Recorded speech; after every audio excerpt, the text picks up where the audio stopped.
College, and it is my very great pleasure to welcome you here this evening and to be able to welcome Malik Gaines, Jade Gordon, and Alejandro Segade, the artists of My Barbarian, to Hunter College and the Department of Art and Art History for our 49th Zabar Visiting Artist, cumulatively speaking.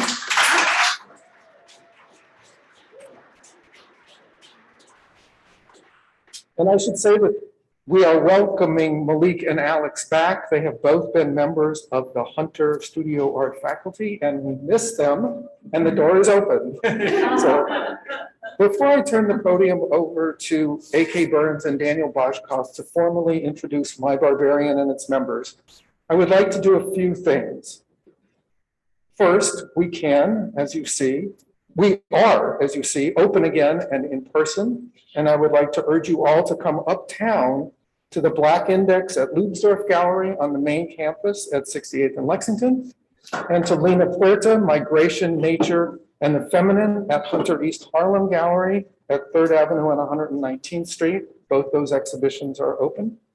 Second, I would urge you to mark your calendars for our second Zabar lecture of this spring semester, Jennifer Packer, on Wednesday, April 13th. And finally, and most importantly, I want to once again express my sincere thanks to Judith and Stanley Zabar. The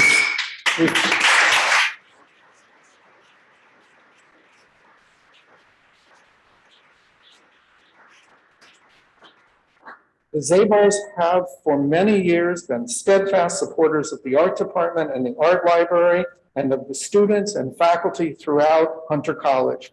For 15 years, the Zabar Visiting Artist Program has been bringing internationally recognized painters, sculptors, photographers, filmmakers, and artists like Malik, Jade, and Alex, who work across many media, to Hunter to work directly with students in the MFA Studio Art Program in seminars, workshops, and studios. My Barbarian is continuing that mandate, and they will spend a couple of very full days here at 205 Hudson Street. Judy and Stanley's gift has made their visit possible and has ensured that such experiences will continue for our MFA students for years to come. Thank you again.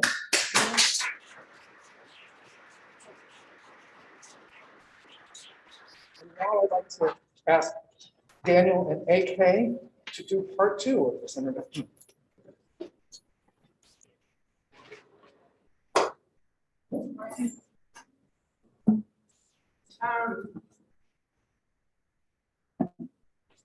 So we're going to try and keep this a little bit family because it is.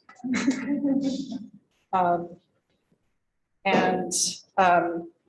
know, I feel just incredibly fortunate to have lived through the period in which you guys were most active and been present for many different performances over the years, and then also within being a viewer, an audience member, getting to participate in your lives and get to know you as like creative cohorts in the world.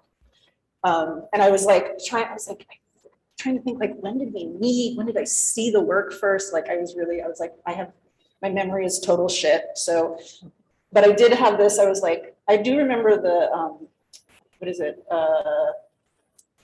Medieval Morality. I think it was at Perez Projects in Berlin. And I remember getting to have drinks afterwards. And I think might have been the first night that I feel like I officially met you guys. It's like we had circulated in communities that intersected for a long time. And it was one of those things where I was like, I hate musical theater. I'm just going to say that and be honest here. It's a genre that I can hardly bear. And I have consistently been blown away by every performance I've ever been to. And I think that there's a kind of, it's like you took a form and you just, I don't know if it's the didacticism or the queerness or the way that you're just like so clearly critical in every context. Like you're kind of like unearthing every site that you're in and like making us look at it differently. But yeah, I feel like I've had many profound experiences experiencing your work, and I just am so thankful that you're here tonight with us and that you are going to be performing also next week, which everybody needs to catch, because you can see the show and it's an incredible effort in terms of what it means to do performance work in an exhibition space, but it's still not the point. So I just want to welcome you guys. Thank you.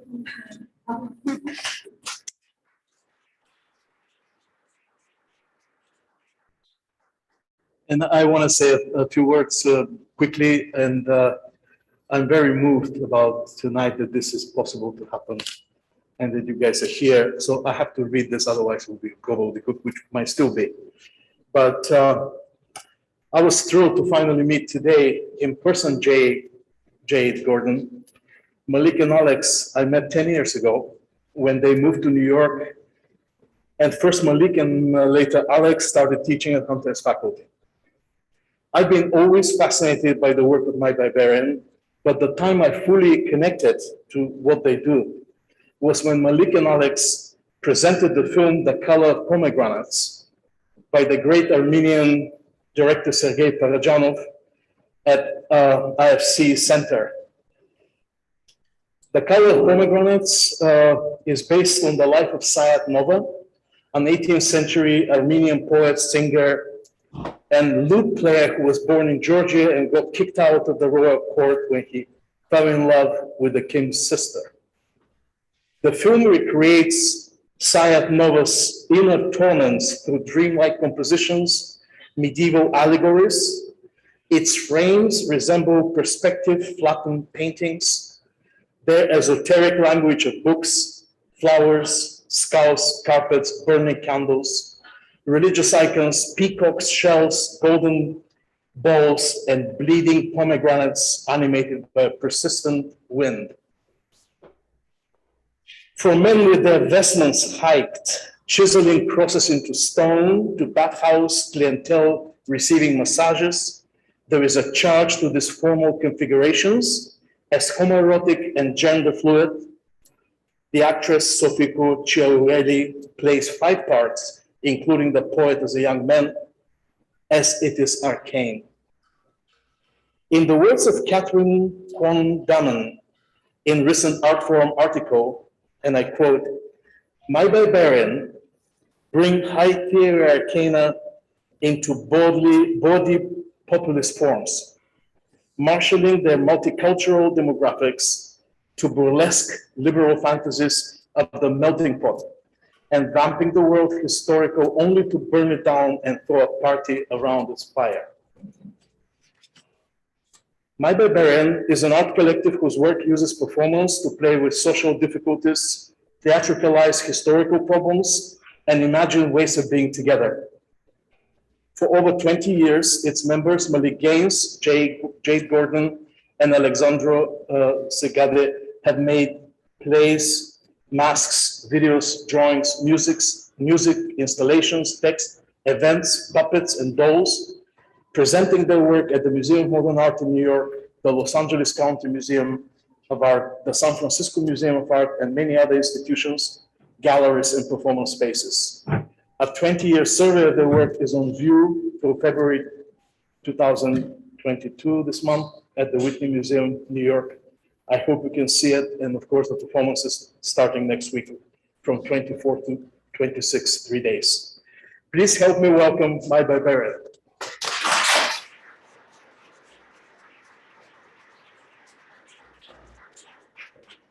Thank you.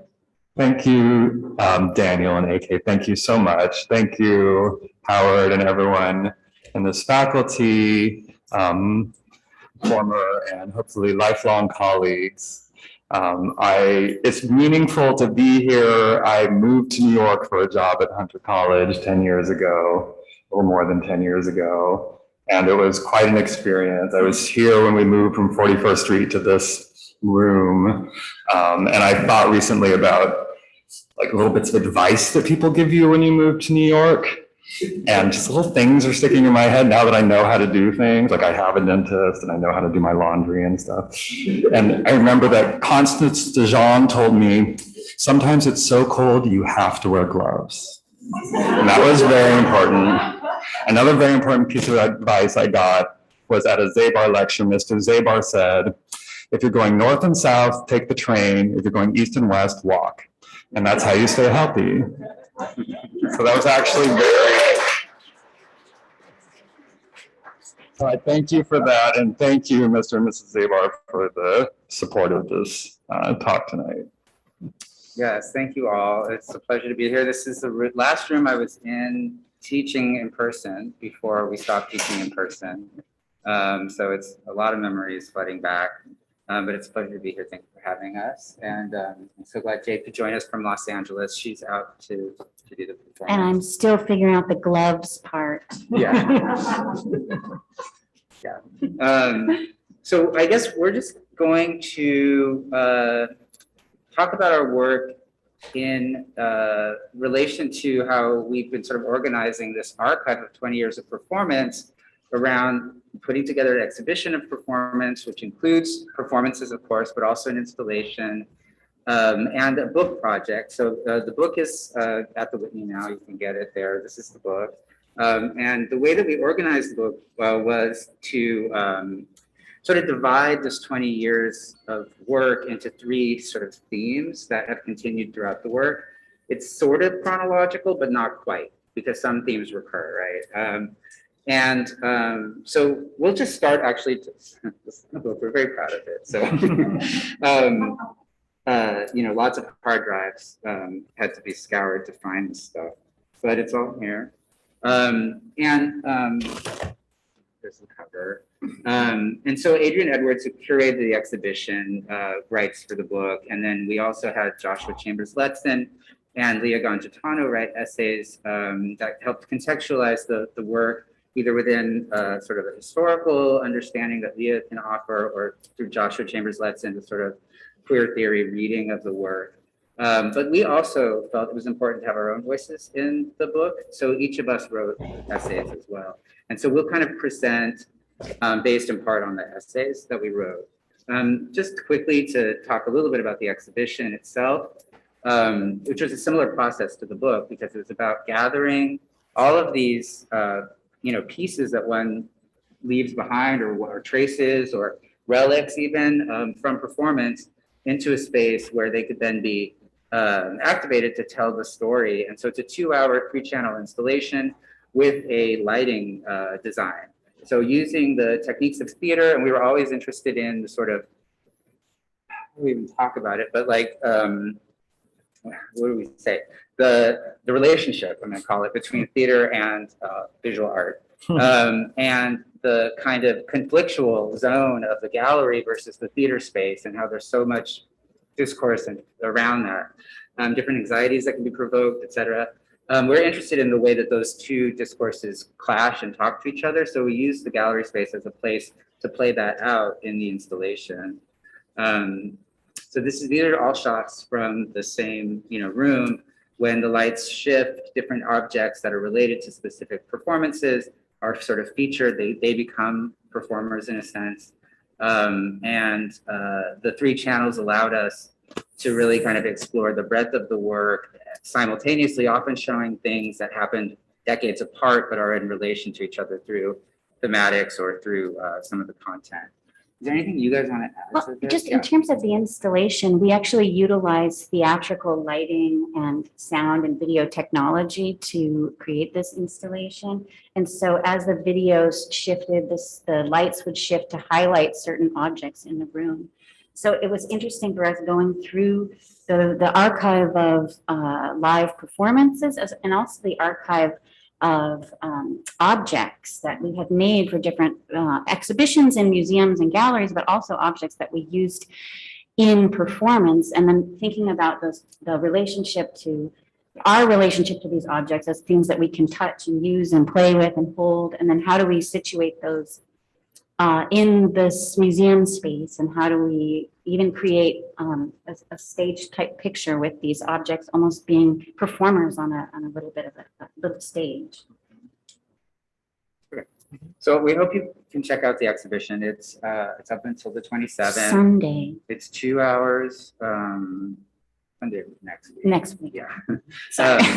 Don't panic. It's 2 hours, it's 3 channels. We went through, I don't know how many, hundreds of hours of video. Over 200 hours of documentation Performance documentation. and raw footage from our videos. And then to collectively, remotely, we worked each editing different parts and whittling and whittling and whittling and until we got to a 2 hours that would be representative of the breadth of our practice, but not overwhelming and not It's like a little overwhelming. Overwhelming. Not fully overwhelming. yeah, but really finding a balance of how much can we show of Yeah. a piece to tell the story of that project and without saying too much.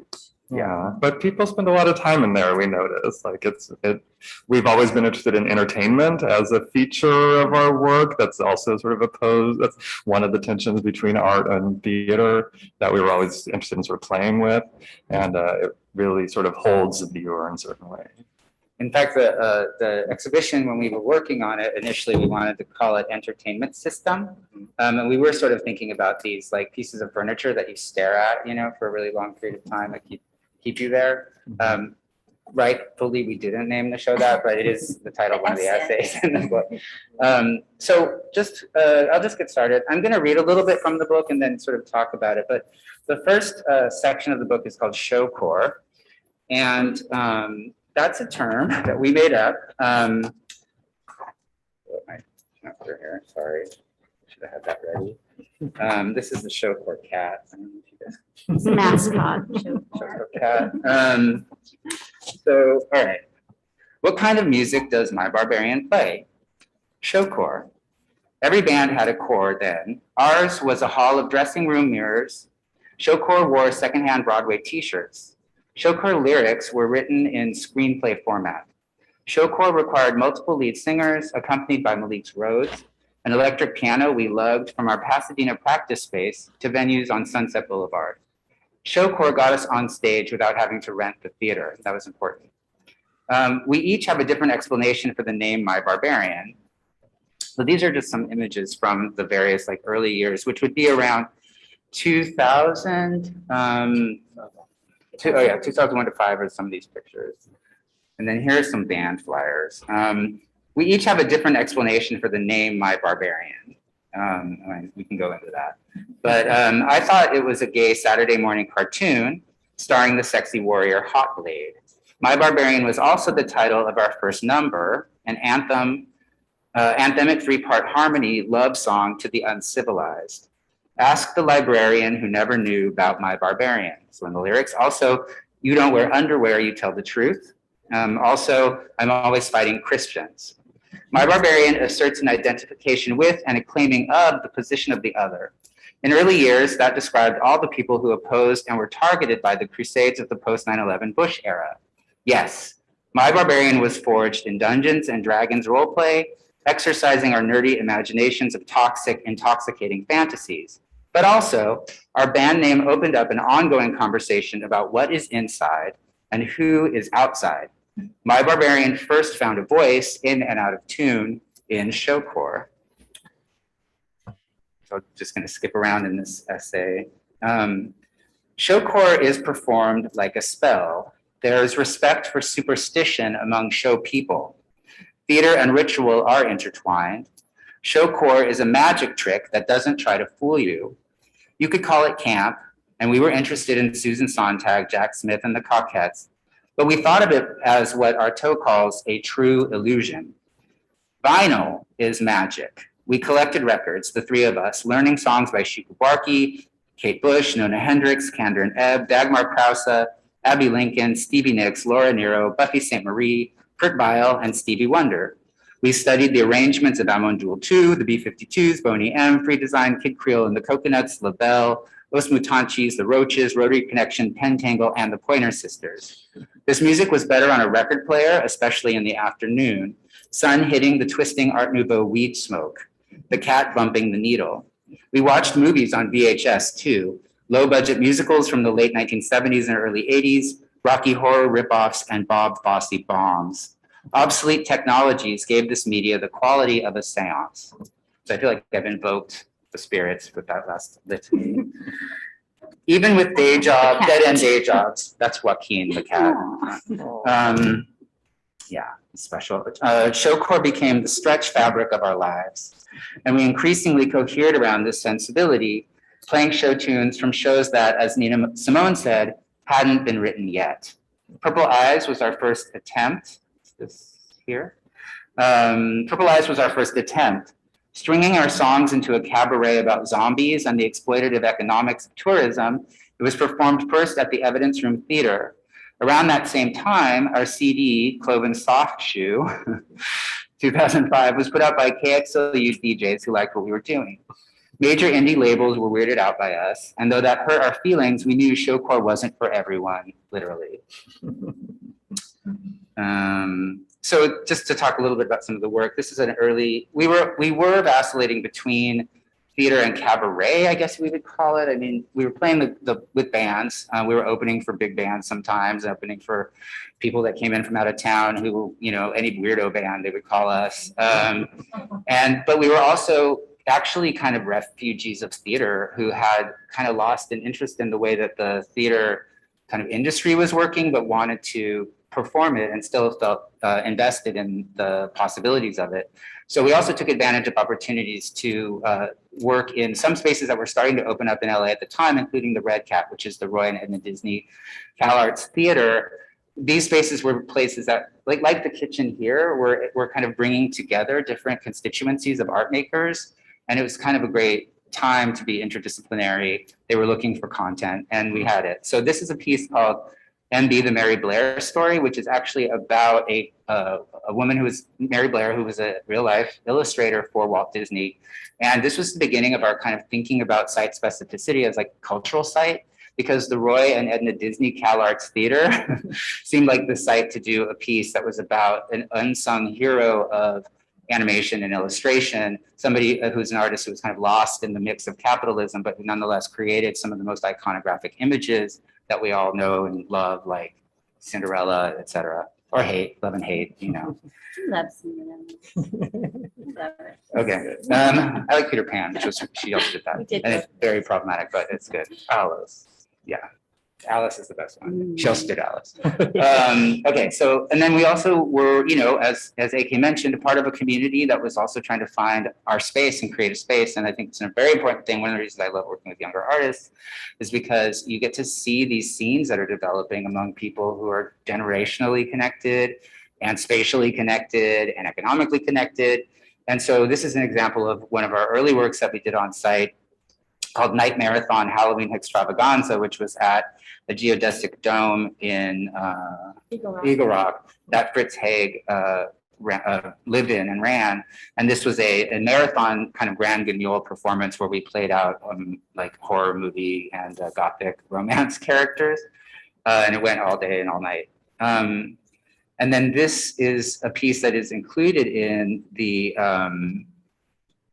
exhibition. It's the only single channel moment in the exhibition, and it is actually a radio play. It's called Squirrel Radio Action, and it's probably one of the first works we made that was really about environmental collapse. It's about, we all heard the story that the squirrels in the Angeles Crest, thank you. It's helpful though. I can always remember the LA. I'm like, I've lived in New York. Really, where is this faraway fairy tale? Angeles Crest National Forest, the squirrels, they would monitor because if they were dying off in massive numbers, it was because the bubonic plague was going through them. And so there was always a possibility that would leap to humans. And we were looking at the squirrels as sort of these early warnings, you know? And so we did this thing where even the squirrels come down to the city hall and do a protest warning that their environment, as their habitat is shrinking, you know, the human habitat is going to be impacted at some point by that as well. We were wearing costumes, even though it was a radio. Yeah. Which is interesting. Yeah. And then another, this actually has a version of it in the Whitney exhibition as well, Medieval Morality, which we performed first at the Schindler House in Los Angeles, a kind of interest in really archaic and arcane theater forms here that sort of traveling troubadour, which we were interested in performing in a modernist landmark as a way to kind of, as we said at the time, we were interested in the relationship between the medieval and the modern, which we kind of just made up because of the sword in the stone. Anyway, so Pagan Rites. We thought the poured concrete house looked a little like Stonehenge. That was Yeah, there were a lot of things Fortress. we were pulling with, but Yeah. that's pre-medieval. Anyway, doesn't matter. whatever. All right. So Pagan Rites. Let's see. Have I read about that one? Let's see. Okay. Yeah.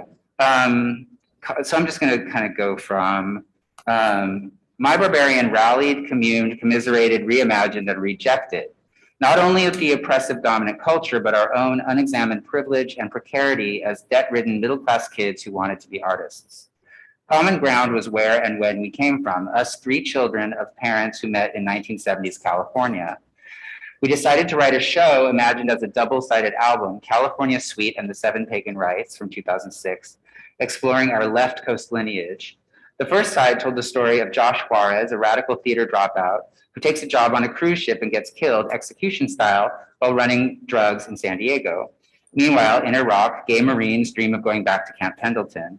Our burning flag prop, which is in the Whitney exhibition, was made for that scene. Composed with the mix and match mentality of counterculture, side 2 featured Pagan Rites, a 15-minute psychedelic ode to DIY spirituality. When asked to participate in the 2006 California Biennial at the Orange County Museum of Art in Newport Beach, we made Pagan Rites into a movie and installed it in a room with pillows on the floor and incense. So this is some screen grabs from that movie. It's also in the installation. And I think in a lot of ways, it was a rehearsal a long time ago for what ended up happening at the museum. Then the next thing, Pagan Rites got us to New York. We performed the 2 sides over 2 days on 2 floors at Participant Inc. And I am going to move to, yes, in our Boyle Heights studio, we crafted a mystery play. So after Pagan Rites, this is around 2005, in our Boyle Heights studio, we crafted a mystery play about class warfare, a rock opera about human sacrifice titled You Were Born Poor and Poor You Will Die. Pagan Rites referenced mythology, but Born Poor was a myth. In which a plebeian novitiate is condemned by the high priestess when he fails to pay a tithe, and the bull god, never satisfied, destroys the city with a volcano. As the priestess sings it, the city state requires blood to stay great. Don't you know that's showbiz, kid?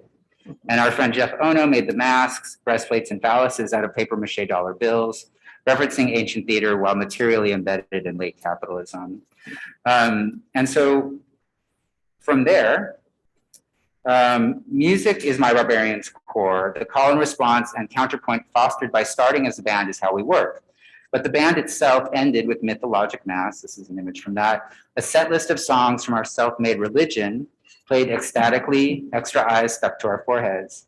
I remember our last gig with the original lineup at the Silver Lake Lounge. We were explosive, sweaty show corps brilliance that night, if I do say so myself. The audience moved to our beat as we sang about violently overthrowing the government and annexing Mars. We had fun.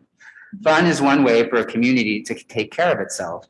But show corps, with its internal logic and deep cut referentiality, was not infinitely scalable. My Barbarian is a triad. Triangles are tight. Over 6 years into it, we wanted to find new audiences and collaborations, people who were not us, increasingly interested in performance art.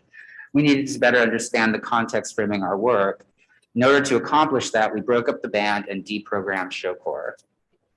So, of course, all repressed things come back. And as soon as we really got to work on the exhibition, show corps just started to reemerge, kind of calling to us. So one of the 3 performances that we presented as part of the retrospective survey, is called Songbook. And what we decided to do is actually bring the members of the band back together and do a 2-hour concert for TV, meaning YouTube, with no audience, but just straight out to the world, that that went through this, the kind of surveyed the work, but also brought some of the newer material to into conversation with this older sensibility. So I'm just showing you, like, this is what it looked like on set at the place in Los Angeles where we shot it. And we worked with JJ Stratford, who has a studio called Telefantasy Studios, which uses all obsolete camera equipment. And she's amazing and understands all the references. So I'm showing you kind of what it looked like on set and then what it looked like on screen. And, you know, we decided to really go full showcore, which is all about alter egos and persona and reference and characters. So the 3 sets, the first one was the showcore set. The second one was the post-political theater set. And so this is what it looked like, you know, on the camera. All of this was done with lenses. It was all a live mix. Filters. So here's the 3 of us for the third set, Mythomania. And then this is what it looked like on screen. And this is done, you know, with a lens, not. It's all analog cameras Yeah. with special lenses. Do we want to look at a minute or do we think we should? Yeah. All right. So we're going to just play a little bit of it. It was a 2-hour live concert. So it was like a live theater production, but beamed straight out into the world. So it's a 2-hour piece. Meaning it was 2 hours, you guys. Meaning it was really hard. Because it was 2 hours and it was live. It's a lot of words to remember that you wrote a long time ago, but they come back.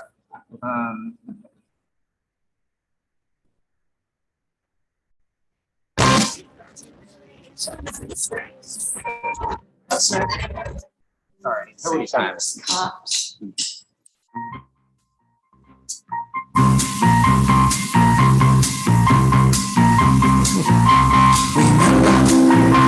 it feels to be alive.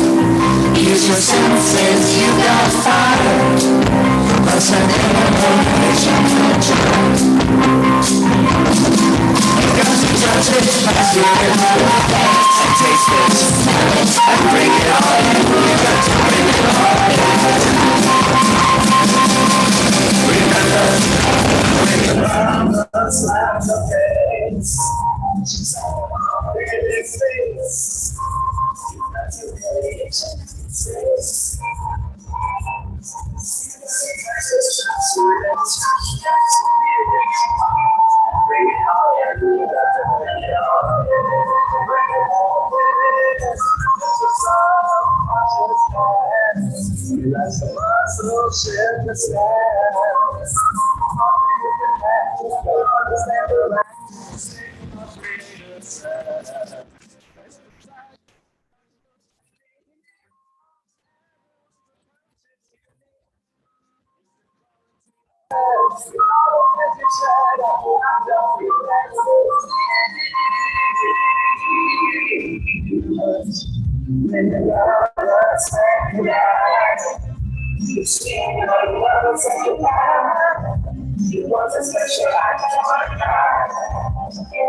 That was original, real, authentic, truthful. I think truth is the word. It was a sense memory. Well, Jade, I don't know what this bullshit is. That wasn't true. It wasn't real. Yeah.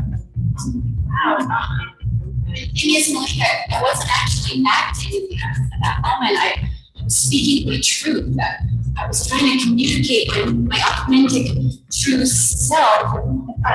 Maybe your authentic true self isn't actually authentic enough for live television, okay?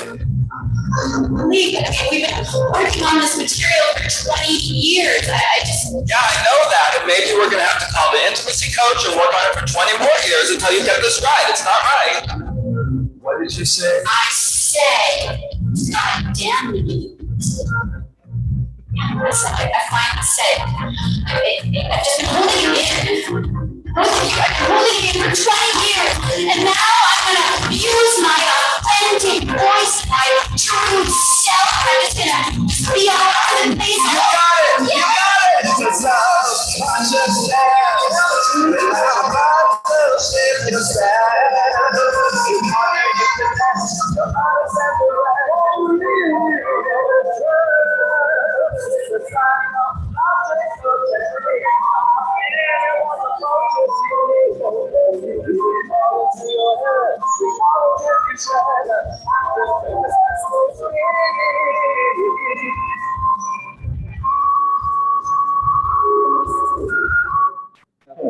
That's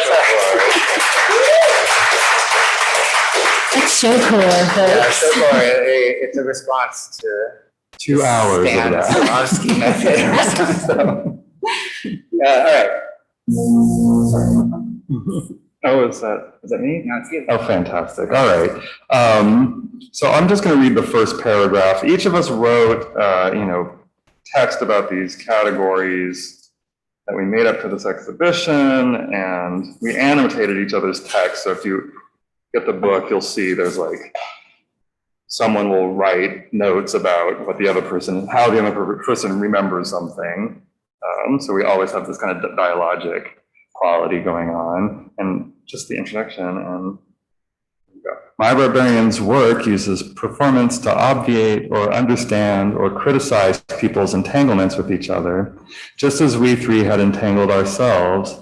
Our earlier preparation playing a music ensemble, theater troupe, art group interested in crossing each of those boundaries led to a series of performances that used the far-flung sites of their enactment to play out specific ways, from the historical and political to the phenomenological and spatial, that humans may be together.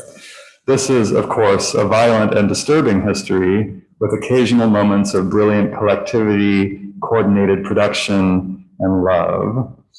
So we realized that we could do this kind of narrative work and hone it a little more specifically around not only kind of the urgent kind of social and political feelings we were having in, mid-Bush era USA, and that even in the work that we were doing in showcore, interest in kinds of genre and archetypes and iconic images and camp all have, really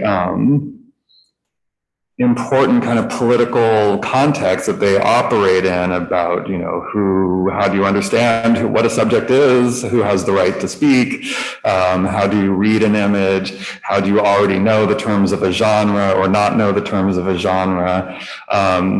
And so we got really interested in speaking very specifically about even these fantasies that we were enacting in showcore had this kind of really sort of social gravity to them, we realized when we really dug into them. So we wanted to keep that sense of play and imagination. And then, as we started to get kind of, a curator saw our band and they're like, come do a thing at a thing. So we started to get, we coincided with a kind of move toward performance in institutions. Before they had rooms for them or curators of them or the facilities, there was a kind of avant-garde understanding that maybe we should think about performance as something that deals with the art space in a really specific way. And so we would get invited to do things or follow up on opportunities to do things. And then we would think, well, what is that site? is something about the architecture, the history, the constitution of the audience, the sort of art histories that it invokes. And we would then use a genre or some kind of fantastic, formal category to then act out those specific questions that we had about the site. So I'll just like chat through a couple of these examples. Sure, yeah. One of the earlier ones was called The Gods of Canada, in which there was like one of these waves of marry a Canadian, like this fantasy that Canada has social liberal policies. This is blown up now. I think we've reached the end of like fantasizing about Canada as a liberal utopia. I did marry a Canadian. You did marry a Canadian, and it didn't fix it. It didn't fix everything. But at the time, we thought, well, let's masquerade as a superhero team of Canadian nationalists who celebrate social liberal policies.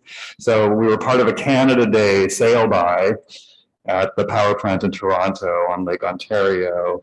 And then we did a sort of promenade and a concert. Like we sang, I was on like the CBC like morning news show singing our like anthem for socialized healthcare, like that. And we were on an in-flight for Air Canada. Oh yeah, I was on the in-flight for Air Canada too, big deal. And so that's that began a kind of series of these projects. For example, we were going to do something in the snow in Aspen, outside the Aspen Art Museum. We hadn't been invited inside the museum, but we had been invited outside a few times. And so we used the kind of season, we thought, what's the kind of theater form that has a kind of seasonal quality to it? And we were kind of working through the kind of textbook of theater, like when you study intro to theater, kind of the chapters they deliver you. And so we used loosely adapted the format of a Japanese no play to do a parable about tourists from the future who go back in time to spend their wealth on skiing because there's no snow in the future. And then they encounter certain parables about human life and the sort of destruction of their resources. This play is called Silver Mines, and it's one of the pieces we're doing next week at the Whitney Remounting. In another instance, we were in Amsterdam, and we did a series of pieces thinking really about our situation and a kind of colonial legacy. And we were very playful about these questions of dressing up like different scenes in this difficult history, but we also took seriously that we are, biographically a group of very different people who share a common sort of, location and generation, but have very different sort of family backgrounds. And so there is actually no kind of like one way that we can perform an authentic culture, or that we even have the right to perform together. So anything we do is sort of crossing those boundaries. So in this case, we made a piece about Dutch sailors. We were in Holland, and we don't really quite account for the history of all of this material in the city. And so we were Dutch sailors who were trading a lot of things, and included a kind of meditation on the slave trade, which called upon audience members to be sort of enlisted into a dance routine that was difficult, but also super interesting.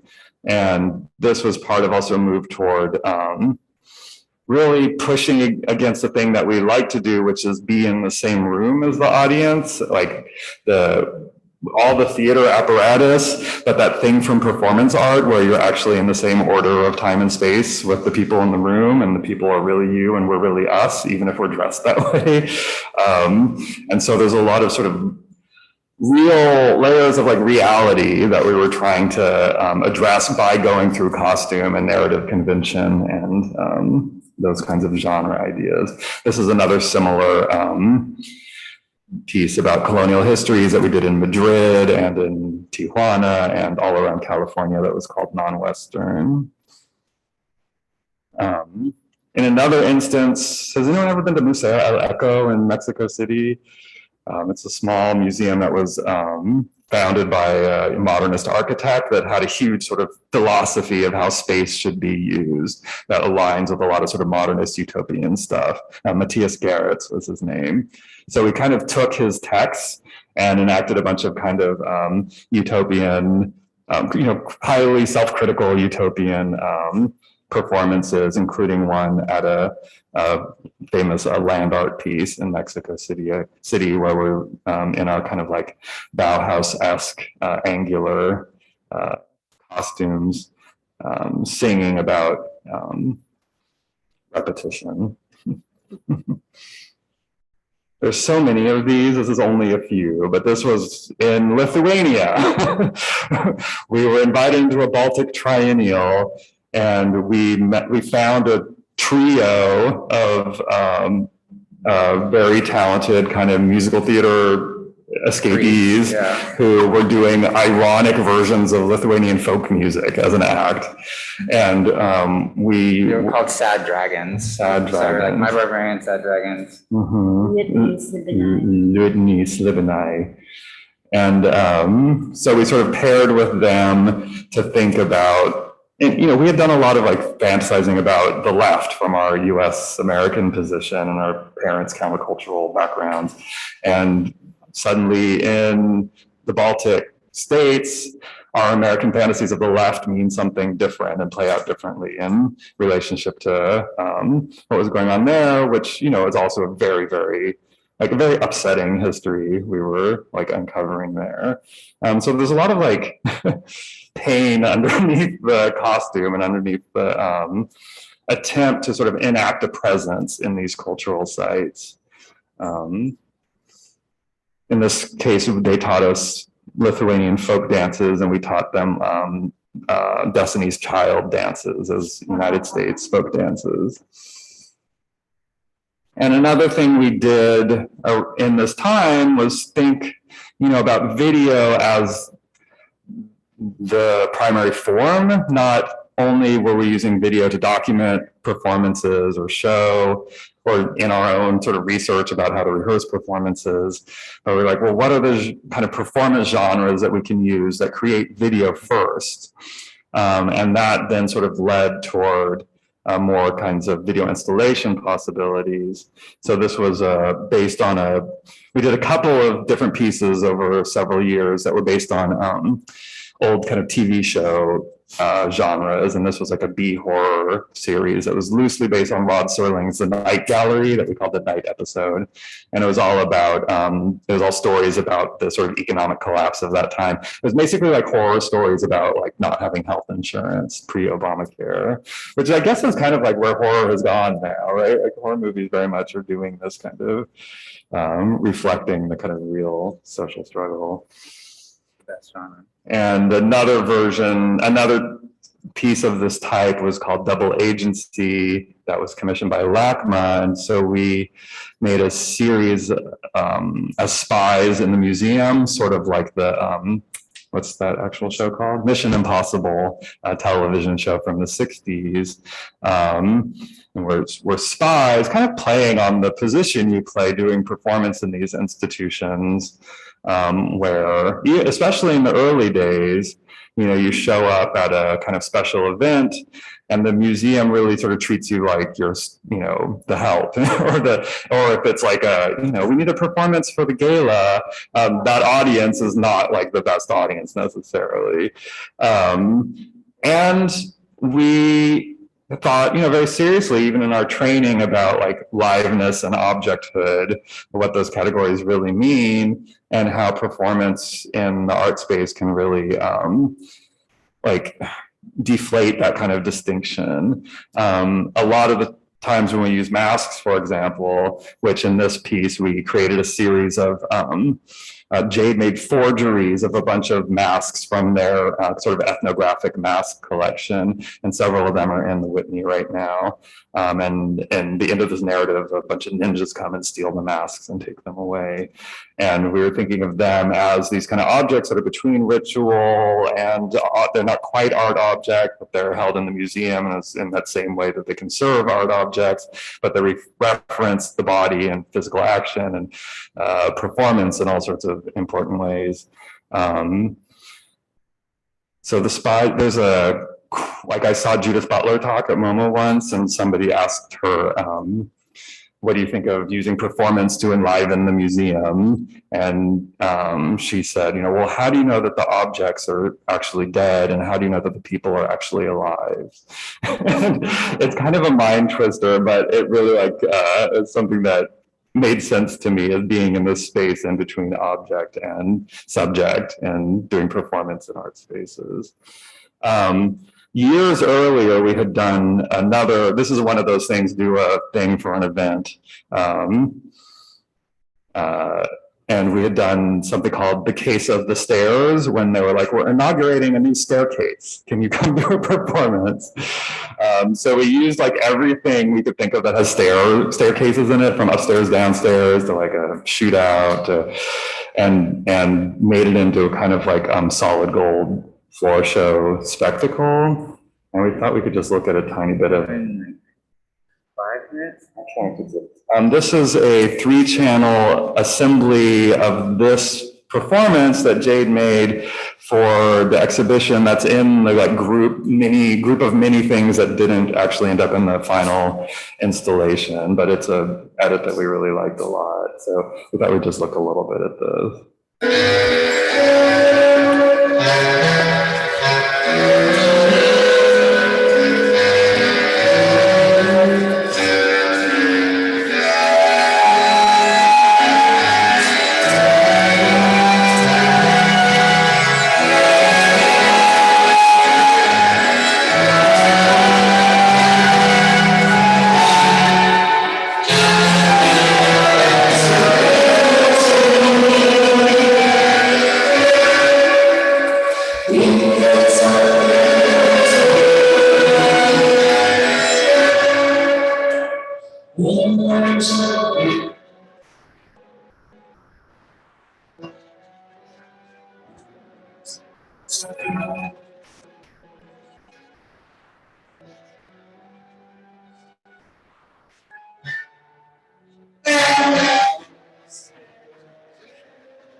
Yeah, I mean, there's a shootout, there's a big dance number, but we don't need to, go into all that. We end up doing One Night Only from Dreamgirls as the big kind of kind of.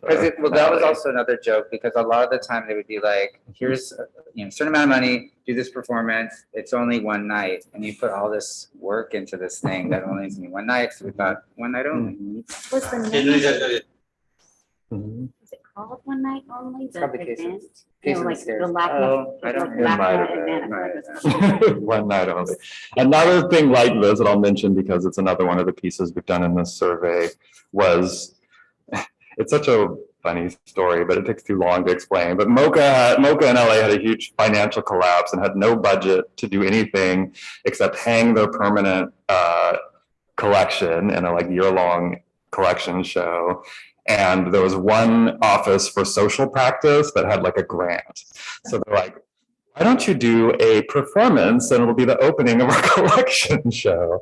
But they were like, and you guys can pick out the table and napkins, and like, they were literally laundering money through the social practice. And we couldn't actually get paid. They could only buy us stuff. Yes, absolutely. So I got a So computer. we bought a computer. I got a sewing machine. Yeah, I mean, we got a serger or something, I don't know. But we did, so then we used the kind of social practice genre, did extensive interviews with the staff, turned those into a series of scenes, dances, and events, and then used the kind of, because that building specifically is so strange, we use this kind of modernist architectural idea of transparency, which is something we also talk about in relationship to our institutions, and put these feeds through the museum. So when you're at the bottom, you see the plaza. When you're in the plaza, you see the Giacometti's, and all of these sort of actions are going on throughout the museum that reenacted all of this information that the staff gave us about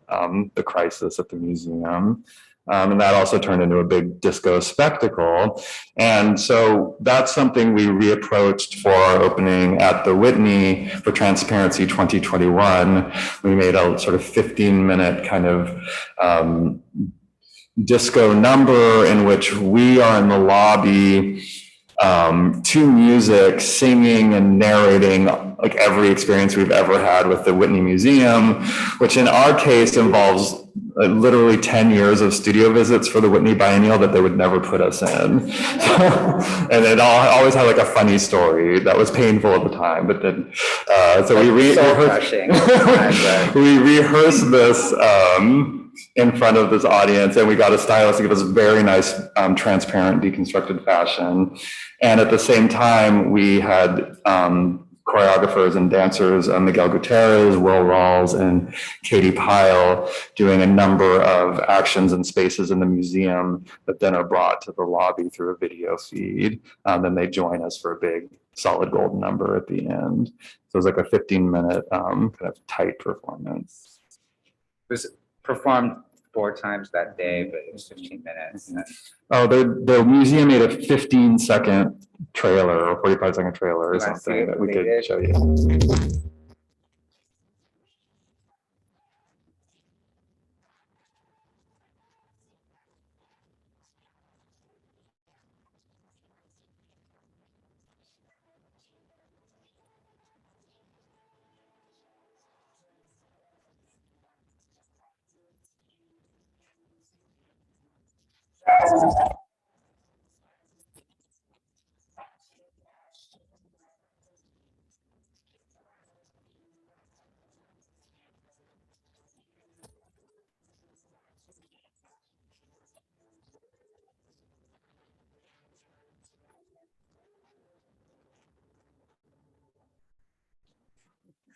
That's editing. It's like so flashy, but it's really cute.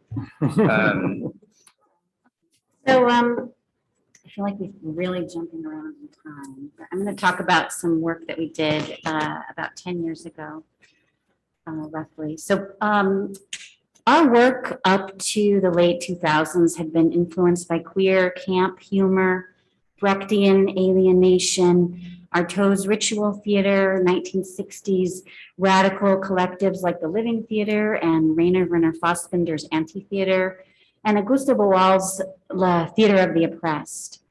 So the post-living anti-action theater, or POLOT, was a framework for exploring and referencing this material, as well as a response to questions that we had about performance and politics.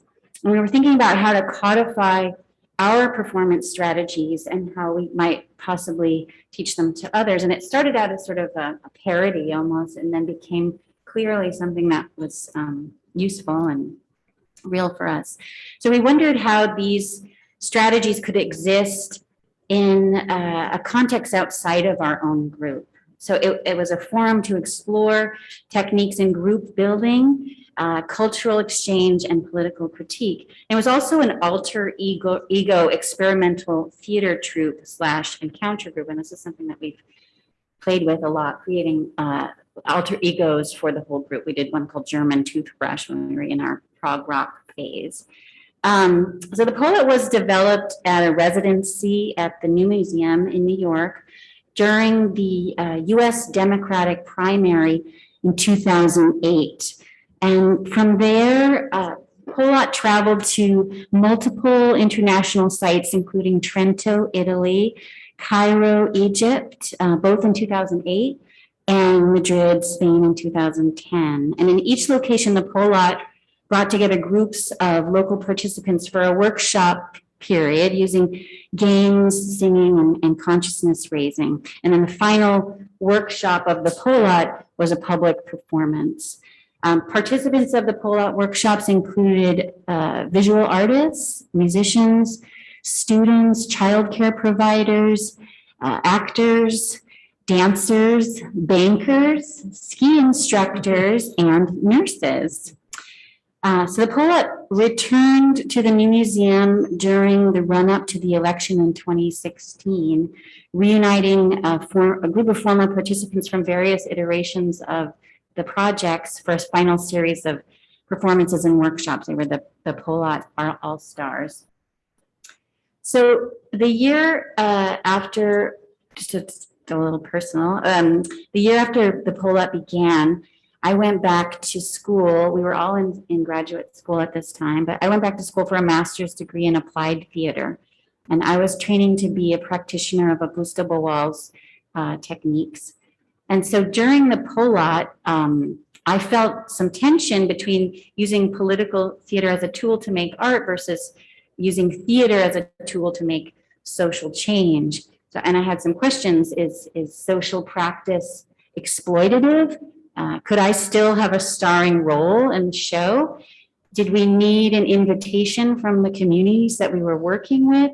And was it weird that the invitations that we did get were from art institutions who profited from the creative capital that we generated through this community engagement?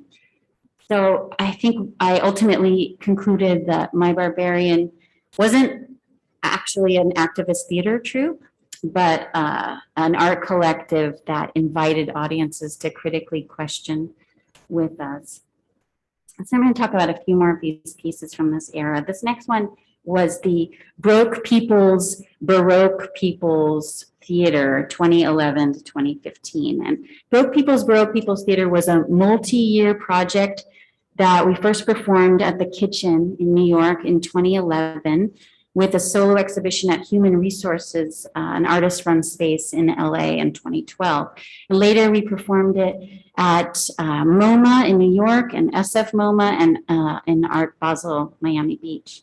And the piece was about the aesthetics of excess and poverty and the problem of inequity in the art world and the economy at large, examined through the tropes of classical and Baroque theater, and consisted of multiple full-length videos, props and masks and wigs, and a puppet theater modeled on an Italian Baroque theater that we had seen at a cinema and theater museum in Vilnius, Lithuania, when we had been there doing that project with the Sad Dragons. Numerous live performances were part of the Baroque People's Theater, consisting of an operatic song cycle, participatory games, and sometimes a fashion show or a dance contest. And so around that time, just again, to talk about outside activities that were kind of funneled back into our work. I think we all did that with our outside projects in our education. Around that time, I traveled from LA to Northern California to a clown school, which was weird, but I did an intensive 2-week mask workshop, and it was mask performances and mask making techniques. And I came back to LA. Actually, I think I went straight to Mexico to meet you guys during that residency. But I had a new mask making technique, and I used that to make a set of these masks. I call them contemporary. They're like kind of contemporary commedia masks, but without any pigment, and just white masks. So these were borrowing more from the Coquettes than Grotowski. This project was trashy, poor theater. And like the bread and puppet theater, we used really cheap materials, paper mache, and things we found at thrift stores, fabrics sold by the pound in downtown LA, like spackle, things from Home Depot, costume jewelry, and tacky notions from the garment district also. Just about kind of trashy excess. And another extension of this project included a classical music dance party, which was an interactive durational performance that we organized at the Whitney's opening block party in 2015. So again, another big party opening that we were doing a project for.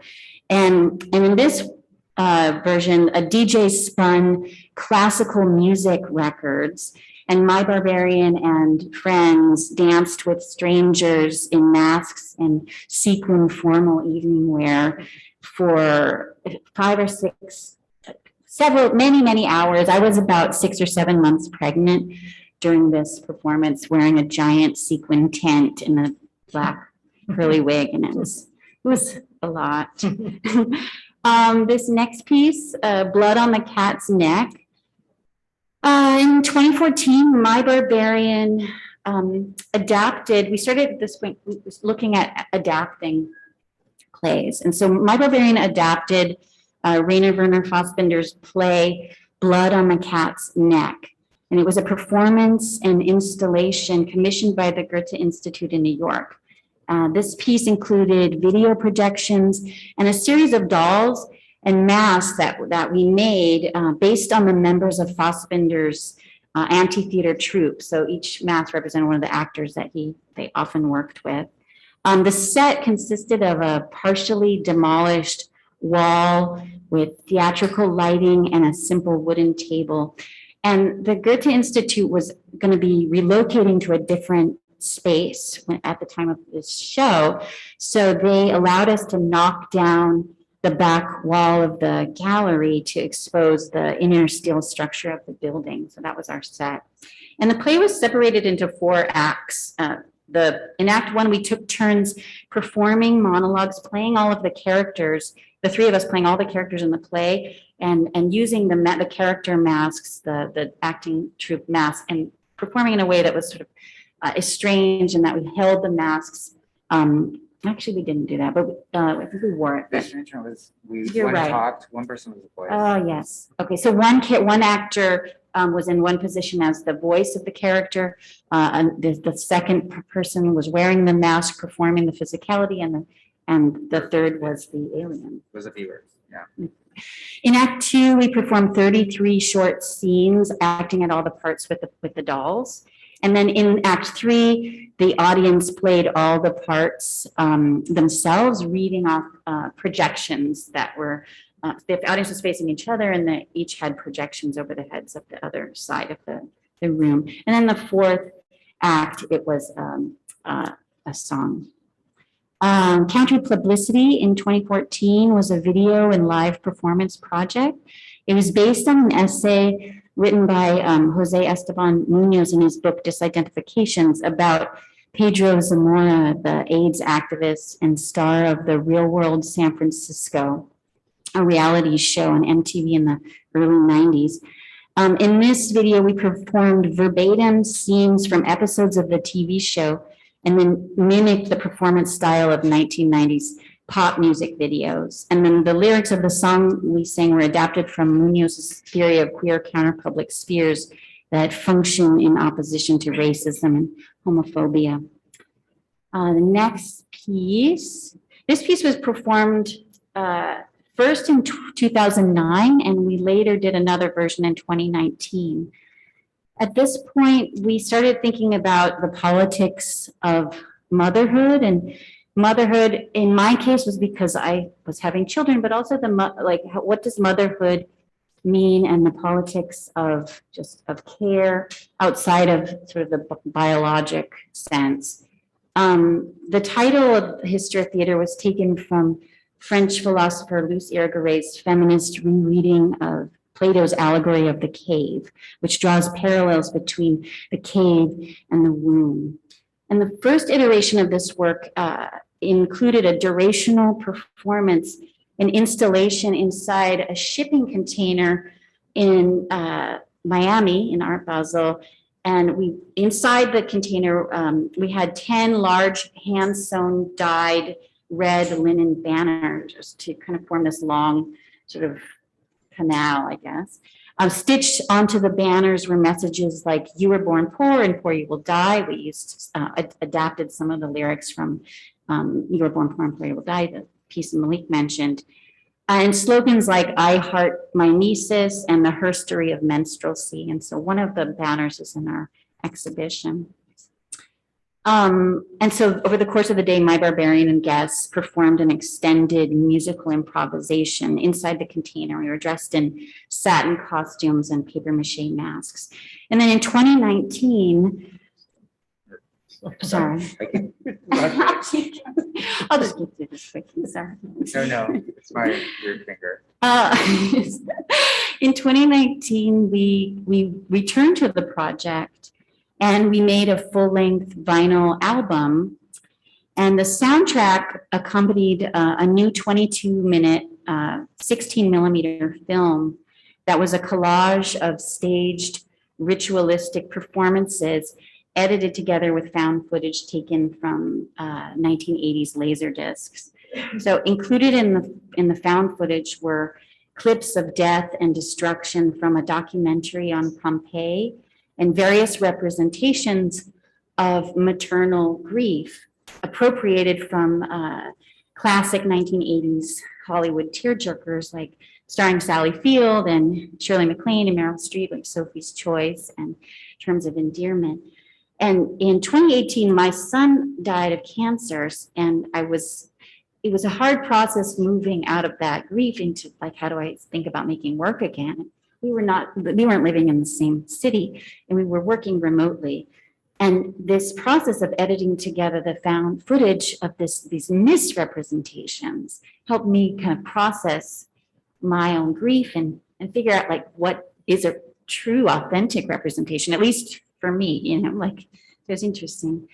The Mother and Other Plays was an adaptation of Bertolt Brecht's 1932 play, The Mother. It was a Marxist play. We first performed this piece at Suzanne Vielmetter Projects in Los Angeles. It's our gallery in 2013. And the following year, when we were finally invited to be part of the Whitney Biennial in 2014, so it happened. The Brecht play is based on a Maxim Gorky novel from 1906 about a factory worker's widowed mother who's enmeshed in an underground Bolshevik cartel and ends up a leader in the cause.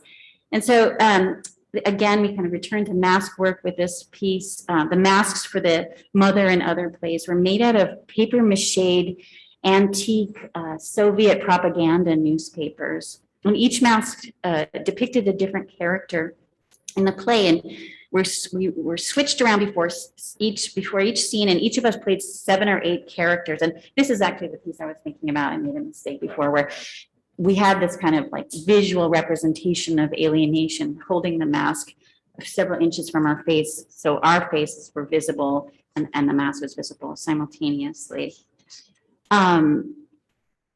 It was also, so the mask, the intentional distance, like the physical distance, was a way to create the distinction between the performer and the character. It was also a way to show the apparatus, which is something that we're always really interested in. This kind of like seeing the sort of scaffolding or the backstage or the cracks in our work. And we're thinking about that even as we reimagine the piece that we're going to do next week. How do we build in these moments of, the seams ripping a little bit or cracks showing so that we can kind of have that real time interaction with the audience.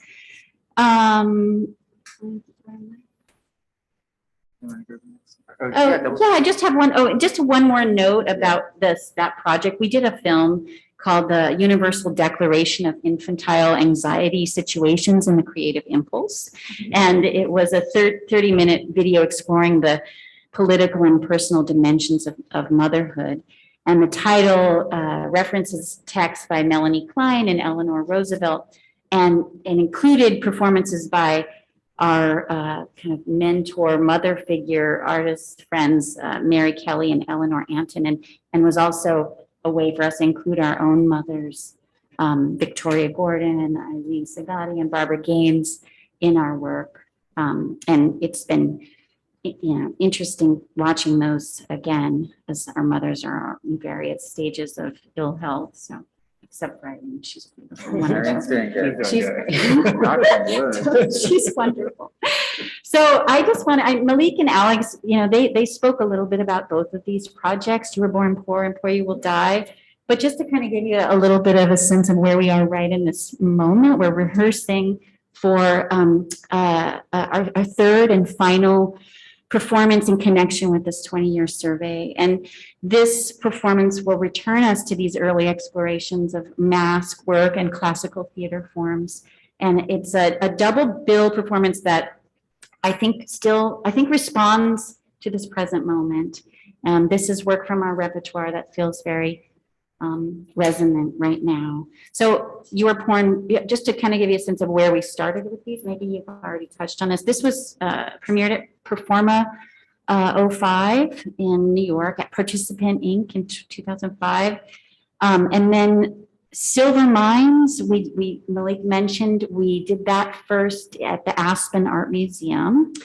And you can see in this picture, our stage is a little bit ramshackle, makeshift. So when we arrived at the museum outside, it seemed kind of like we were in a dog park outside the museum. And we realized, we don't have a stage. So we spent most of the day digging out a trench in the snow, very out of breath because of the altitude. And we did this play.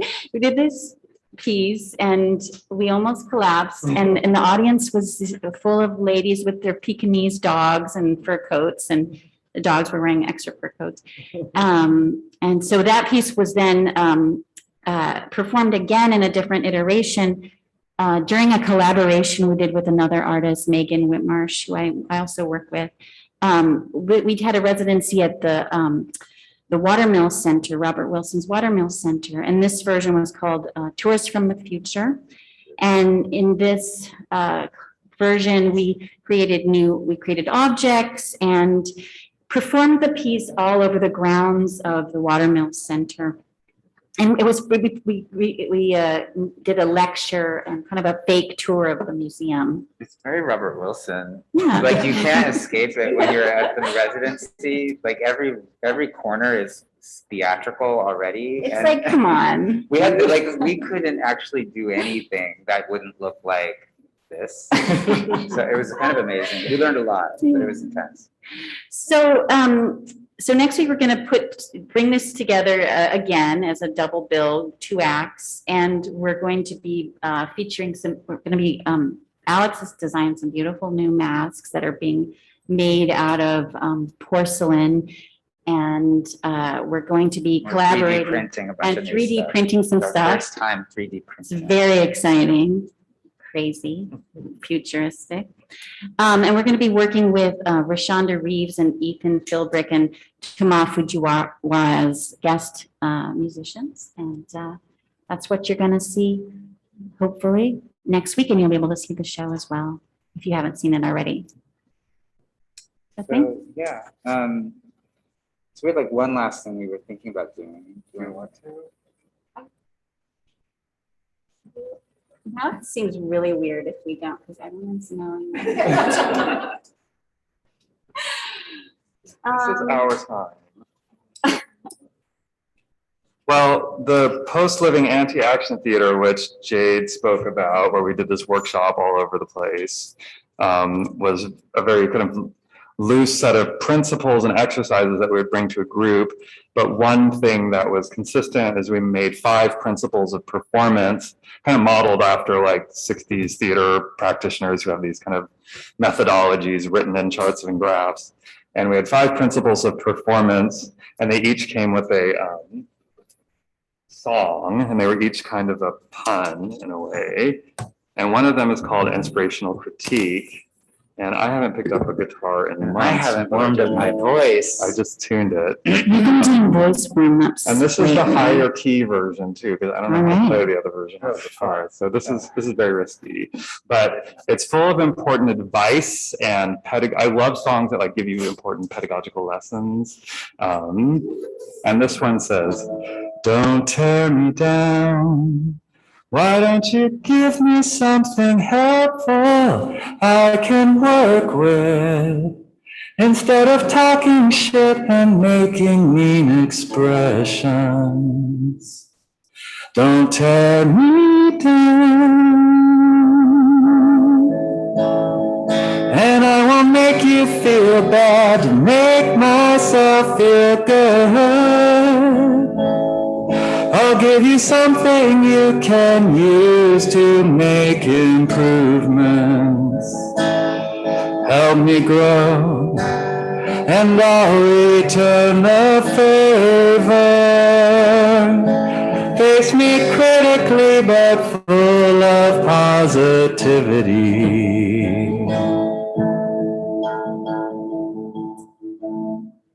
If we're open about it, when institutional thought is ruptured, an inspirational critique can result.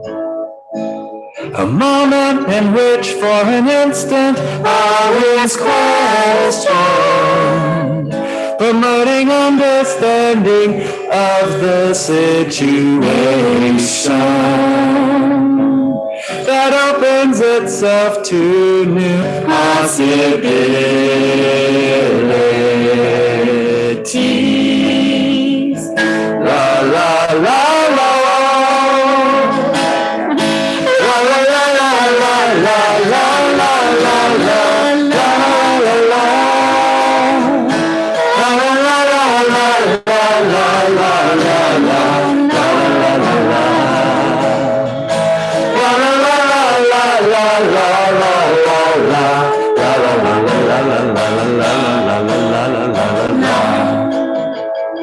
Do you really want to leave me this way, brother? Crawling on the floor, looking for a hidden door to crawl out, sister.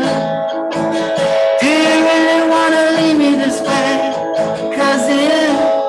Lost among the trees, won't you help me please find my pride, nephew? Do you really want to leave me this way, teacher? Lost among the books, scrutinizing looks, lead me to old neighbor. Do you really want to leave me this way, lover? Stranded on a beach, you stand out of reach. Give me your hand, honey. Do you really want to leave me this way, mama? Nowhere else to go, everybody knows I could love you. I could love you. Try not to be dismissive. I could love you. Try not to patronize. I could love you. Try not to be defensive.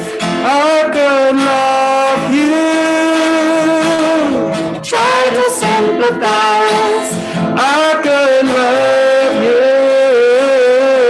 Try not to be solipsistic. I could love you.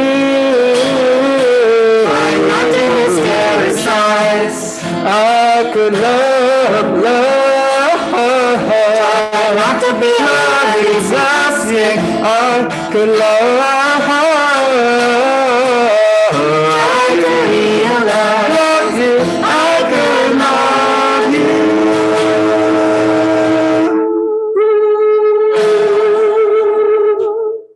That's good enough, right?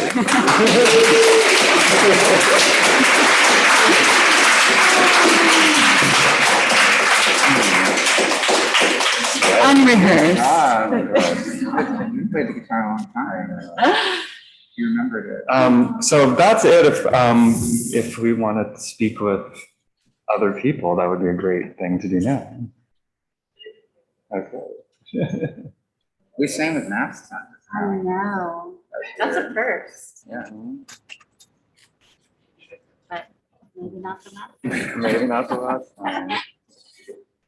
Usually we just wear this part. It's not here, right? So yes. Awesome. Tiny. Three?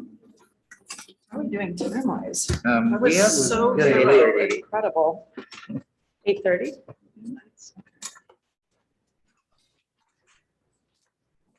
Where did we start, Daniel?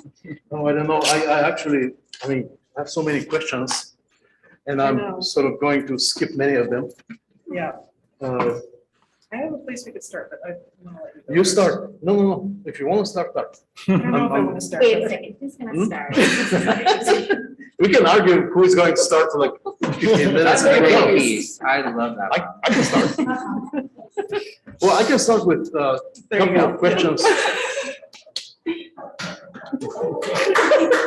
After you. Let's simultaneously. This is like the talk. comic relief after Okay, there's real. no, yeah, we're not rehearsed, clearly. Right. Okay, well, maybe I just wanted to get into a little bit of the black box, white box world that you guys traverse and like, first I don't know, I want to maybe better understand the rejection of the black box or sort of, I wouldn't say you fully rejected it, clearly, no. It is like your core and your essence in many ways. But it's not like Broadway's coming for you, right? It's the Whitney and it's the That's white true. box that seems to like. How could you say You know, AK Musical Theater called me and it said that it really loves you. And it was hurt. Right, like you're gonna get on Broadway before You guys transformed musical us. theater for me, I just want to say that. No, but yeah, I hear you. Loud and clear. But yeah, I think there's something like you also are kind of like the bastard children's of the art world, right? You're always like on the steps or in the snow, outside, like you've been crawling your way into, it's like you've been always accepted and invited in, but always, there's that way that entertainment is utilized or in the white box system very differently.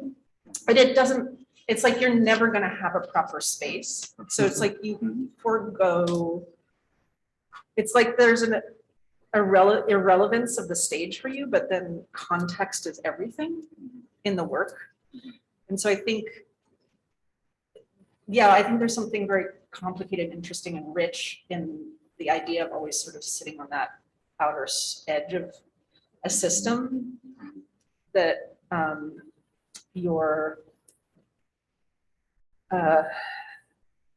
I don't know what else I want to say. I just want to, I think there's an interesting tension. It's also like, why go, it's like to the black box and the white box is like,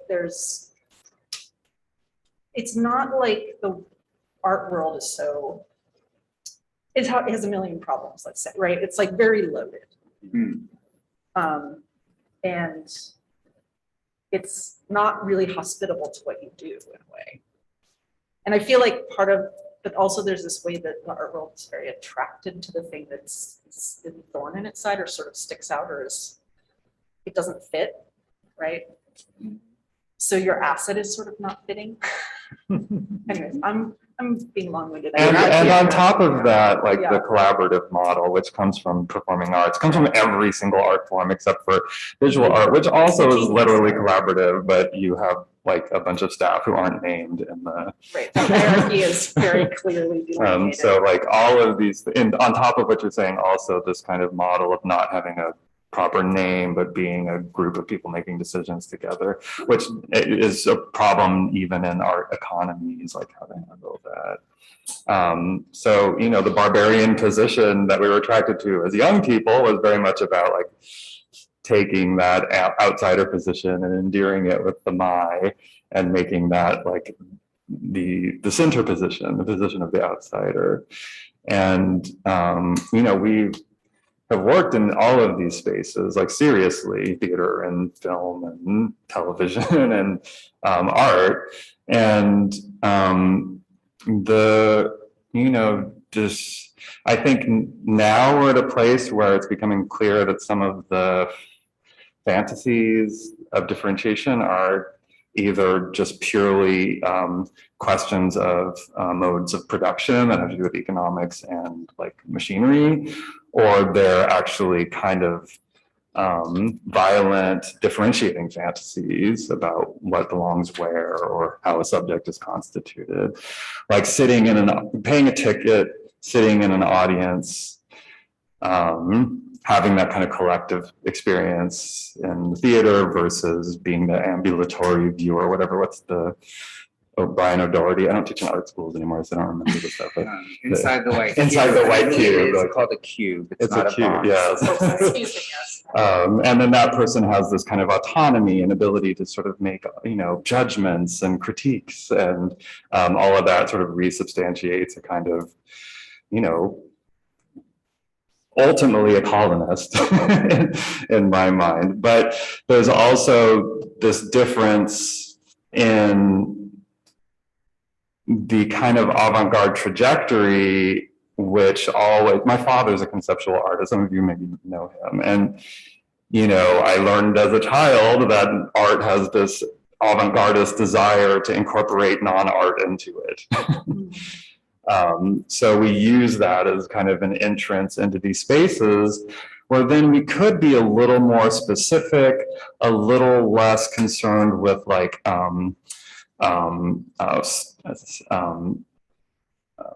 recognizable standards of production, a little less concerned about like ticket sales, a little more concerned about making unique pieces rather than touring pieces, and about our own ability to be performer, director, designer, musician, singer, dancer, videographer, stagehand, editor, the kind of way the artist is able to sort of incorporate these different positions that get sort of atomized in theater production.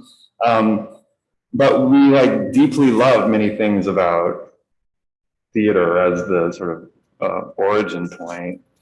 And part of it is kind of an accident of history. We were in LA. All of our friends went to art school. Everyone had little spaces. People had little galleries. And theater, is not the same there as it is here. And so when we were just trying to become active as artists, we just found avenues there that then led to this work, that then led to a sort of changing of the guard in art institutions. So we're not like, you know, held outside the doors in the same way, obviously, with the survey at the Whitney. And I'm not gonna lie, it's gratifying to have like access to that budget, to be able to do these installation at this level, to do the performances at that level of support.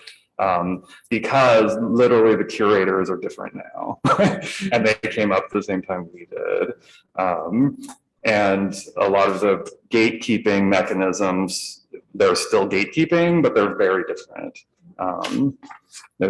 It's fewer and fewer sort of like value systems depend on keeping us out in these institutions right now. I just would add, just in terms of like transgressing and feeling comfortable and safe doing that has a lot for me to it's about feeling safe in the collective.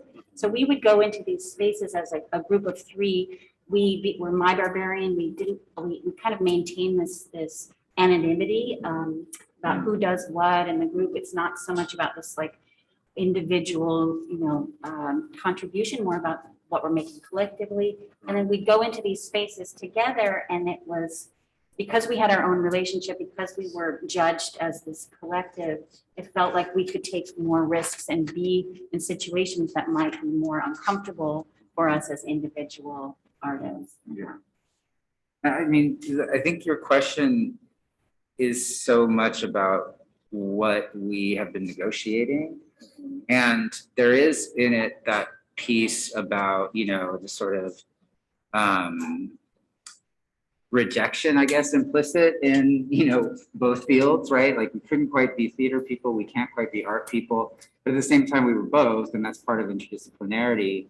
And I think for us, initially, yeah, we wanted to get onto a stage because we had a lot of stuff to work out. Show corps was fun, but it was also about kind of dealing with childhood trauma, and a lot of it having to do with performance. Like, why do you want to dance in front of people? Failed actress. I was an Yeah. actress at the time, not getting jobs, auditioning. There was all these different things Yeah. that we were kind of acting out, and that little piece you saw, like being born, being one of them.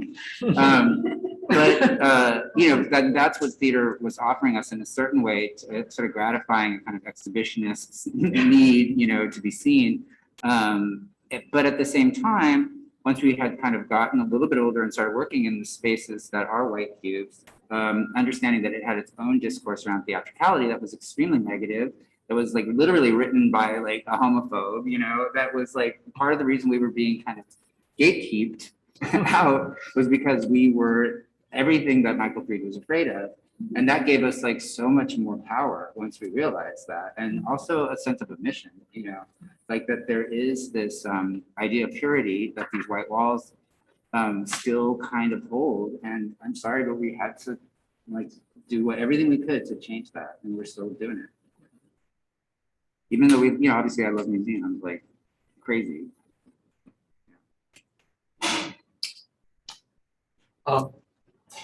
I want to follow up on that a little bit in a kind of, to take it to a bit of a harder place. I'm actually very curious to hear from you that sort of navigating these two different contexts, let's say the art world and what we might call theater world, or, and I'm particularly thinking about the world of that kind of political theater with a kind of social agenda, with an expectation that it's not an entertainment, but it's actually a kind of like a possibility there for envisioning a new future or something like that. I feel like those two contexts, the art world context and the theater context, I feel like each one comes with its own kind of prejudicial kind of weight or kind of accumulated residue of prejudices. And I'm particularly curious about like the one that comes from the art world where you operate mostly in. It's this heritage of the situationists, let's say, who, when they think of theater, they think about spectacle and something that actually adds to the spectacle and something that they're actually fighting against, that kind of the purity of the avant-garde artists who is changing the dynamic of the spectacle. And especially that, the way it kind of progresses, that kind of heritage into, museumization of the avant-garde and all that. So I'm curious, like what kind of a charge that kind of push or prejudice or that kind of heritage of that kind of like a art world sort of like a cliche of understanding, of what actually theatrical behavior ideologically means. I'm curious how you navigate that. I could answer from the opposite side, from the training, doing theater in the community. But I'm curious if you want to answer the first part of the question. I can speak to my own experience working in the community, leading. I do a lot of workshops. I do work with students and young children, and I'm going to be doing some workshops with the Theater for the Blind and veterans. And when I was studying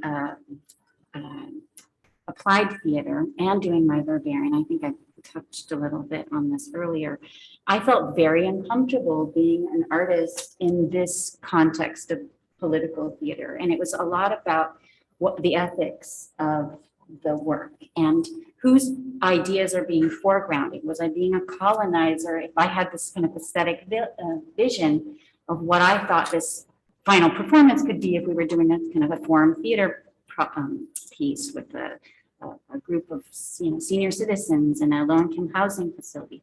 So I felt a lot of tension and a lot of prejudice from my professors who were really rooted in like Marxist like liberation psychologies and all of this work that felt important but also kind of antiquated a little bit.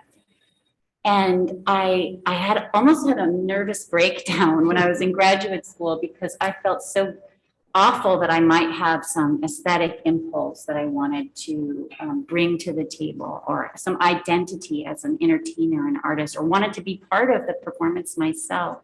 And it was always drilled into me, no, all of the content has to come from the community, or else you're not actually creating a forum for other people's voices to be heard. And so I really, I believed in that, but I had to kind of figure out a way to bring some of these techniques and exercises and games and improvisational modes of like working with groups and bringing groups together and playing with different dynamics, and bring all that into my practice with My Barbarian, because it just felt very natural to do that. We were all bringing our outside graduate studies under the umbrella of My Barbarian, but I had to either keep it. I couldn't really communicate that I was using the work in My Barbarian to my graduate program, but it was exciting to be able to kind of adapt these exercises for like the whole lot. And I think that that's something that keeps me interested in in theater of the oppressed and these kinds of exercises, that I really believe they are flexible and they should be adaptable for any group that you're working with, whether you're using it to create an aesthetic art piece, visual art piece, or some kind of participatory event with the public, or using them to do work with incarcerated people and create a forum for these people. So I kind of made it work in my mind, but I felt it, and I cried every single day in graduate school. I guess everybody cries every day in graduate school, but it was really about like, who am I? I've been making a spectacle of myself on stage for 10 years. How can I now be this invisible joker in the theater of the oppressed that doesn't have any kind of like ulterior motive of making art, that was wrong. I mean, one thing I would just really specifically around this situation is, and I think this is something that is kind of how I use a lot of this theory. Like, I tend to think everyone's reading everything wrong, including me, but I cop to it. And so for me, the situationists are like completely 100% on board with what I'm doing. The spectacle is something that, is clearly a huge problem that we're all participating in, which is to say a society that is people who are, interacting with each other through mediation. Well, hi, that's everything at this point. So like, how do you sort of claim that? And when Jade said, make a spectacle of yourself, that was part of the My Barbarian ethos, was like, okay, well, we'll make our own spectacle, one that we can participate in. It becomes a situation. And when we read things like Ultra Big Tournament, literally the board lists like the things you can do. And it's like, put on costumes, no one understands. Speaking a language you invented yourself with your friends. Like, I'm reading that and I'm not thinking there's any problem, between like what I'm doing and that. And I felt the same way about Brecht, same way about Artaud. So I feel like, and maybe this is something, and I was talking to Jade about this a little earlier today. Some of you guys know I'm a big comic book fan. I spend a lot of time reading Marvel comics and I write about them. And I think I learned how to read things wrong as a kid, who was a queer kid looking at Marvel comics going, this is the best gay art I've ever seen. when, on its face, it's sort of saying like, this is actually completely the opposite of what you're reading. So I think that's sort of the responsibility of the artist in a sense, is to take texts, read against the grain or read it for their purposes, reposition it, and then voila, you made a spectacle of yourself. That's good. Do you want to, I'm just worried time-wise. Time-wise, just like maybe we should, Open it up. You and I can keep chatting forever, but right. No, I think it's a good time to open it and then, yeah. we can throw another one out there. That's the next question.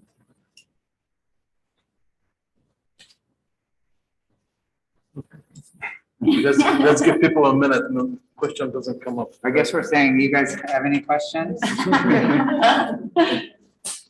I mean, we can throw something out there. Oh, here we go, yes. Amazing. CJ.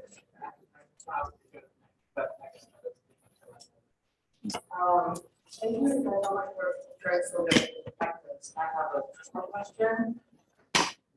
I wonder, as a collective, how you filter through this kind of preferences, and because it's like everything is so rich, whether it's implicit, literal, or just visually stimulating.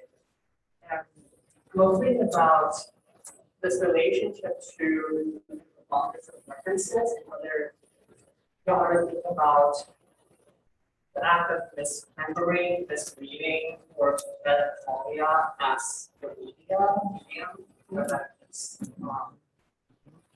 as related to the kind of things you're bringing forward. Is that the first part question? Your second part?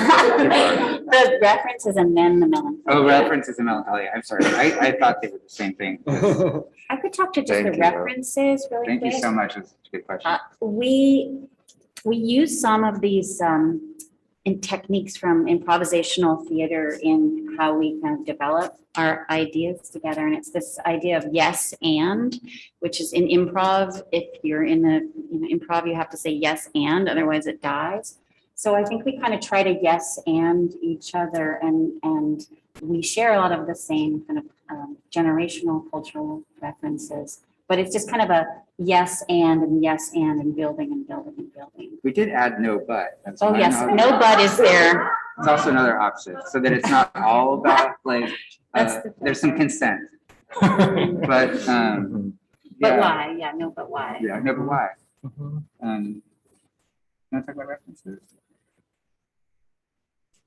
I'm wondering if I know the answer to that question. We've just been sort of automatically brainstorming together for 22 years. And so it's kind of hard to see the outside of it. But I do think it's evident when you see our other work that we don't do together, you find like that what we do together is a really sort of shared vocabulary and a shared set of interests that have to do with, history and histories of performance that have been influential on us. And it's not easy, but there's a facility with circulating through those that I think ties back to Daniel's point, by using the kinds of techniques we use, which have like built-in distance or criticality, whether that's from a kind of Marxist theater attitude or from queer theater where everything has more than one meaning, or from parts of Black performance where you're saying one thing for one audience, but another audience hears another thing. All of these strategies allow us to kind of juggle a lot of this kind of these historical categories in a way that they all kind of end up being the same. Yeah. Wow. I would just add to there have been moments where it has been painful to think like certain things I want to bring in aren't necessarily going to work. Yeah. But it doesn't usually happen that we have some big argument of like, no, Jade, you're not allowed to say that. It's just more like what I kind of instinctively think is going to be like like flow in that kind of conversation and that kind of improvisational brainstorming conversation. And so it's more just like, it just sort of like instinct and tact and intuition, I think, and an unspoken language, like you mentioned, a shorthand that we've kind of created that keeps things in this. Yeah, I mean, I think it kind of gets back to Daniel's question because the, like, this is a 20-year conversation among 3 people and it's ongoing and it changes, but it's like any conversation you've had long-term with your friends, there's certain things you talk about with certain people and there are certain things you don't. So the referentiality, which the interesting thing is, I mean, in a lot of ways it is for us. Like one of the problems and maybe advantages of working in a collective like this with performance is you always kind of have an audience. And sometimes you don't actually know what the audience outside of this group thinks is going on, but inside it's like. You're just cracking each other up. Yeah, exactly. So Like smart. that was brilliant.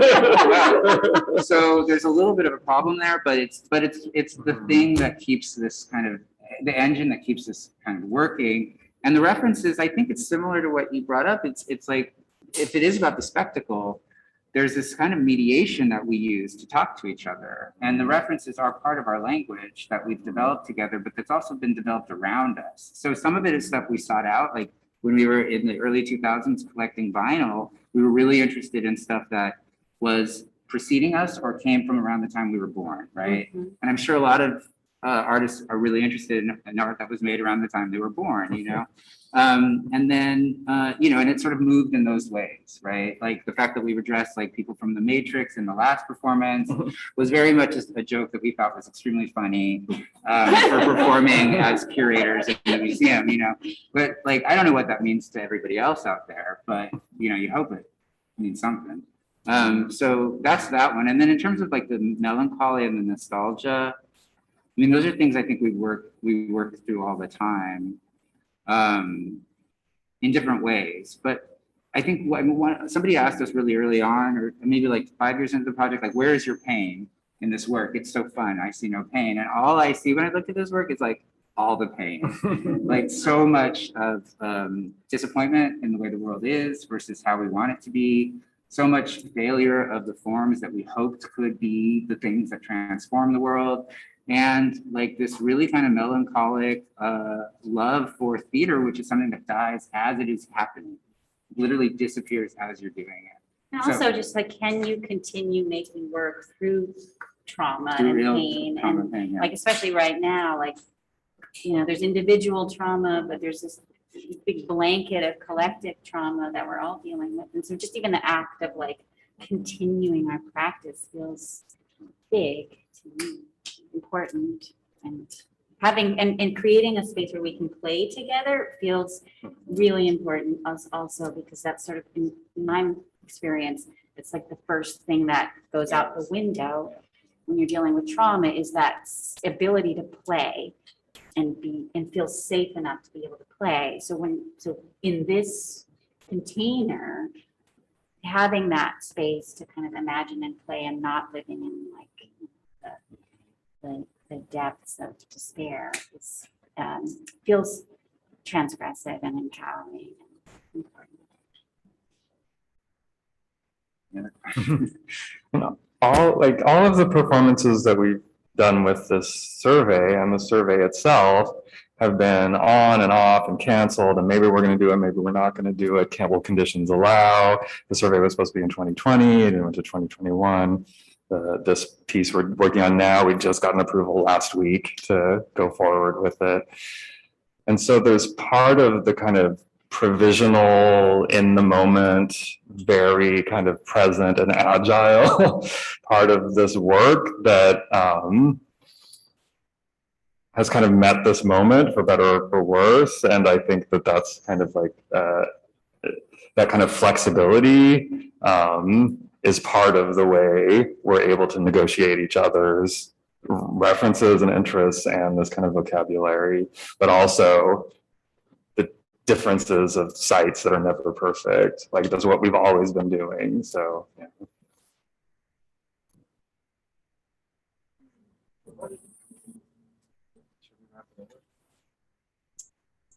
Thank you so much for listening. Thank you so much.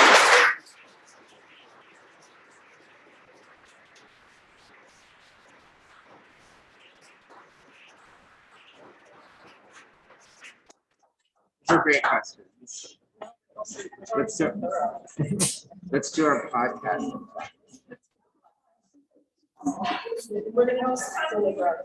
Yeah, I want to hear your other questions, I'm sure. Yeah, California, we didn't even talk about it.